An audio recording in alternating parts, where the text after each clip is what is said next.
সন্ধানী আলোক আপনি খুঁজে পাবেন। প্রত্যেক মুহূর্তে যেন সেই সন্ধানী আলোক আপনার উপরে এসে পড়ছে। দেখো দিন কিভাবে যাচ্ছে, কিভাবে যাওয়া উচিত। জীবনের অন্য কোনো অর্থ আছে, অন্য কোনো মানে রয়েছে কি? ভেবে দেখো। এই নামই কথা অমৃত। কথা অমৃত হচ্ছে আপনার বিবেকটুকুকে জাগিয়ে দেয়। পথটুকু নিজে খোঁজ নেবেন, পথটুকু সন্ধান শ্রীরামকৃষ্ণ দিয়েছেন। কিন্তু নিজের ভেতরে যদি চেতনাটুকু না আসে, ব্যাকুলতা যদি না আসে, আমরা কোথাও পৌঁছতে পারবো না। মত পথগুলো কেবলমাত্র আলোচনার বিষয় নয়, কেবলমাত্র বৌদ্ধিক বিকাশের তত্ত্ব নয়।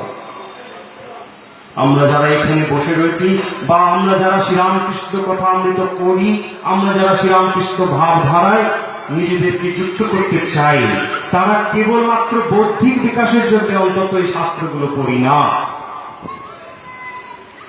এর আত্মিক উন্নয়নের জন্যই আমরা এটা করছি। কেবলমাত্র বৌদ্ধিক বিকাশ, তার দ্বারা তারা উপাধি লাভ করতে পারে, পিএইচডি হতে পারে, কিন্তু পিএইচডি করা আমাদের উদ্দেশ্য নয়। আমরা চাই এই ভাবগুলো নিজেদের ভেতর নিয়ে আসা। ধর্ম হচ্ছে এই জিনিস, নিজের ভেতরে নিয়ে আসা।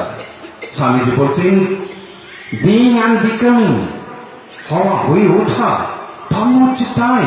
আমার ভেতরে সেই ভাবগুলো আসবে এবং এমন ভাবে আসবে তার ভেতরে একটা পরিবর্তন আসবে। আমরা শুনছি কিন্তু পরিবর্তনটুকু আসছে না। কেন আসছে না? ভাবছি না, চিন্তা করছি না।